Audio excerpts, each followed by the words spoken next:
Ito guys, nakikita natin na maaaring umangat, no? This is pag-angat ng kabuhayan mga kapiksi, or pag-angat ng blessings or pagdami ng blessings sa buhay mo. So mapapansin mo, the more na nag-i-invest ka sa sarili mo, kasi yung iba sa inyo, kaya nga meron ditong don't stop,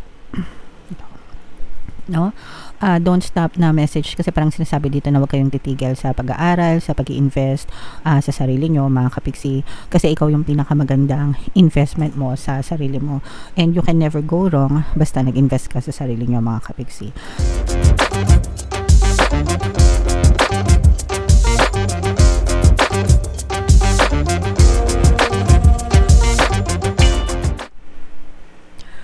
Hello guys, hello Aquarius, welcome back to Pinoy Pixie Tarot. Ang pamagat ng episode natin for tonight is monthly tarot para ngayong March 2025 para sa Aquarius, Sun, Moon, Rising Sign, and Venus. By the way mga kapiksi, sa dulo ng video magkakaroon tayo ng yes or no pick a card reading. Ito yung deck na gagamitin natin guys. So pwede kayo magtanong ng isang tanong answerable by yes or no, tapos sisilipin natin yung sagot ng tarot sa inyo mga kapiksi. So sa dulo ng video yan guys, kaya make sure na tapusin nyo yung video hanggang sa dulo. So, unahin natin tong deck na to, mga kapiksi. Tingnan natin yung mga mensahe sa inyo ng inyong mga gabay, guys. Alright. So, ito yung mga mensahe sa inyo, mga kapiksi, no? Get more information, mga kapiksi. Hindi pa ito yung tamang oras, no? Para magdesisyon kayo or kumilos kayo guys, if meron man kayong isang bagay na gustong i-pursue or gustong gawin sa buhay nyo.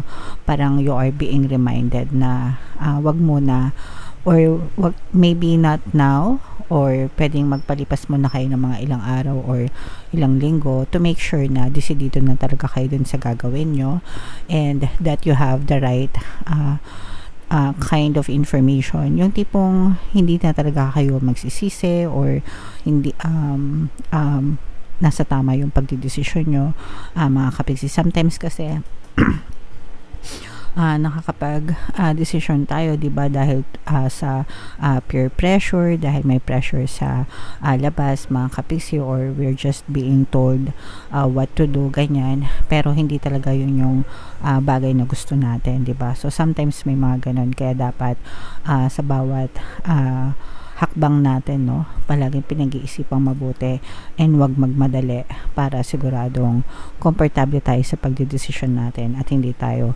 mapahamak. Wag kayong tumigil mga kapiksi sa paghahanap, no, ng mga tamang impormasyon, sa paghahanap ng mga tamang tao na pwedeng makatulong sa inyo, mga kapiksi. And also, don't stop believing in your dreams, don't stop working for your dreams, don't stop chasing for your dreams mga kapiksi. Always remember na you can do and have anything that you want in your life guys, okay? Right. So yan yung mga messages para sa inyo, guys. Comment down below if feeling nyo naka-resonate kayo dyan.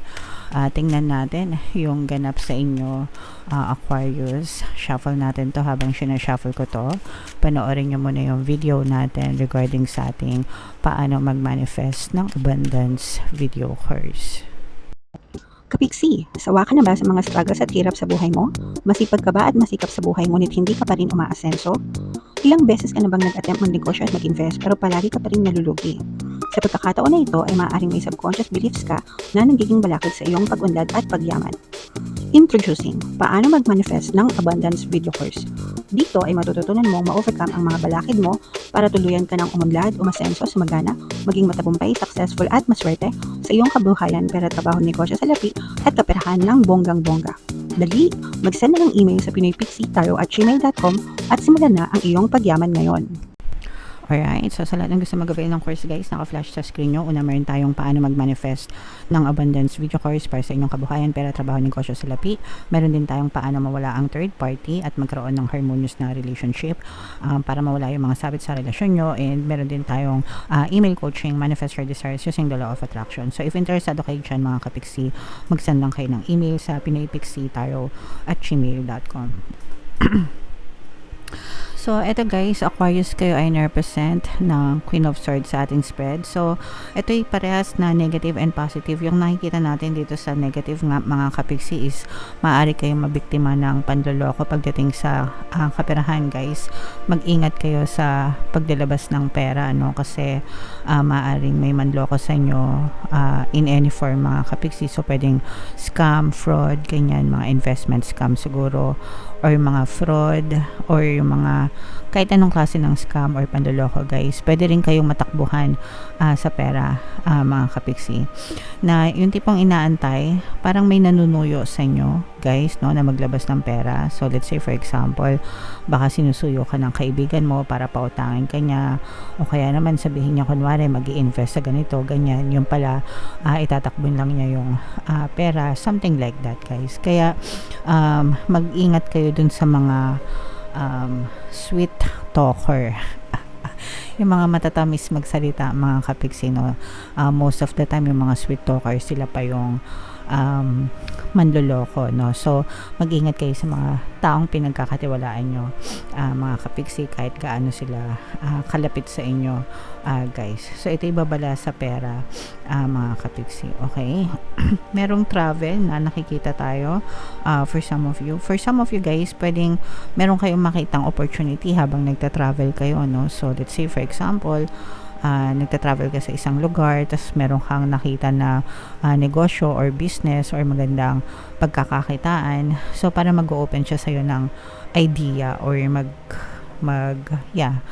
parang magbibigay siya sa inyo ng idea na ito pwede pala tong pagkakitaan. So may mga ganun klase guys, no, na adventure na hindi lang kayo nare-relax, pero natututo pa kayo ng mga ibang idea, especially yung mga nagpupunta sa malalayong lugar or sa mga ibang bansa, ganyan. Kasi diba syempre usually iba yung mga tinda doon, gano'n, hindi pa uso sa Pilipinas. So pwede nyo makapture yung mga ganong klaseng ideas mga kapiksi, and para mag-open siya sa'yo ng mga opportunities, okay? Alright. Excuse me. Another good thing dito guys is pagdating naman sa relationship, meron kayong minamanifest, no, na magbalik mga kapiksi. Pero itong pagbabalik nito guys, this is not more on balikan from your past, pero parang more of reconciliation na makikipagbate, okay? So pwedeng lover ito kung meron kayong ex na specific person, or just anybody from your quantum bubble. So let's say for example, meron ka nakatampuhan na kaibigan, or meron ka nakatampuhan na kamag-anak from your past, no? Parang magre-reach out ito sa'yo and magsusorry mga kapiksi, and maaring magkaayos yung relationship nyo guys, okay?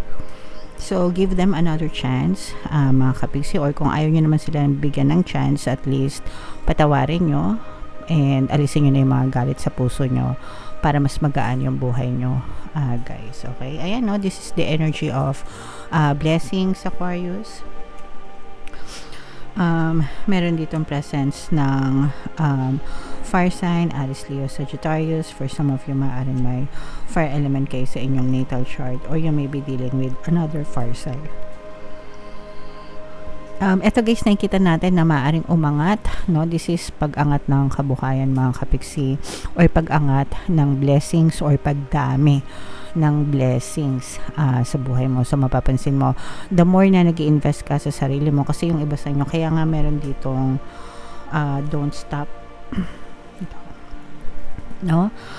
Don't stop na message, kasi parang sinasabi dito na huwag kayong titigil sa pag-aaral, sa pag-i-invest sa sarili nyo mga kapiksi, kasi ikaw yung pinakamagandang investment mo sa sarili mo, and you can never go wrong basta nag-invest ka sa sarili nyo mga kapiksi. And the more na nag-i-invest ka sa sarili mo, the more na pinapalawak mo yung skills mo, yung kaalaman mo, yung knowledge mo guys, the more na mas malaki yung potential na umunlad at umasenso ka ka, and the more na mas maraming blessings yung pwede mong ma-experience or pwedeng pumasok sa buhay nyo, guys. Okay? So, ito guys, i-mind nyo na yan sa comment section. Mind, blessings, pag-angat, pag-unlad, guys. For some of you guys, no, parang nagkakaroon din dito ng expansion, lalo na kung may mga negosyo kayo. Comment down below sa mga may negosyo, mga kapiksi, no? Kung kayo ay nagnenegosyo, guys, pwedeng magkaroon ng branch out. Ibig sabihin dumadami yung branch nyo kung meron kayong mga physical stores, o kaya naman kung kayo ay mga online sellers, parang dumadami yung mga resellers, no? Ibig sabihin may mga nagre-resell ng mga products nyo, mga kapiksi, may mga nagbebenta ng products nyo, guys. Okay? So yeah, dahil doon lalong lumalawak talaga or dumadami yung blessings sa buhay nyo, guys. Okay? Right. And you are also being advised, mga kapiksi, na matuto kayong tumalikod, no, dun sa mga tao, bagay, sitwasyon na feeling nyo nag-aaksaya lang ng energy nyo, mga kapiksi, and mag-focus kayo sa sarili nyo and sa sarili nyong pag-unlad at pag-asenso, guys. Okay? Alright. So, comment down below, Aquarius, if feeling nyo naka-resonate kayo dyan, mga kapiksi, for more. And yung palang ano natin, yes or no, pick a card reading. Munti ko nang makalimutan. So, hinga tayo ng malalim and itanong nyo sa isip nyo yung isang tanong nyo, guys, for March. And silipin natin yung sagot. Habang nilalatag natin ito, guys, sa mga gusto mag-join sa ating membership program, i-click nyo lang yung join button dito sa baba o kaya dito sa taas, lalagay natin. Kapag member na kayo, magkakaroon kayo ng access sa mga exclusive videos natin regarding manifestation using the power of your subconscious mind and law of attraction. So, hinga ng malalim, guys. Tapos itanong nyo sa isip nyo yung tanong nyo. And pili kayo ng isang card. Card 1, card 2, card 3. Kung card 1 ang napili nyo, ang sagot sa tanong nyo ay no. Kung card 2 naman, guys, ang sagot sa tanong nyo ay yes. And kung card 3 naman, ang sagot sa tanong nyo ay yes, mga kapiksi. So, comment down below, guys, if naka-resonate kayo for more tarot readings, mga kapiksi. Ito yung playlist nyo. Ito naman yung ating success stories ng paano mag-manifest ng abundance video course. Click here to subscribe, guys. Ito yung ating mga pampaswerte subliminals. Thank you for liking, sharing, and subscribing. See you next time. I love you all. Have a nice day. Bye-bye.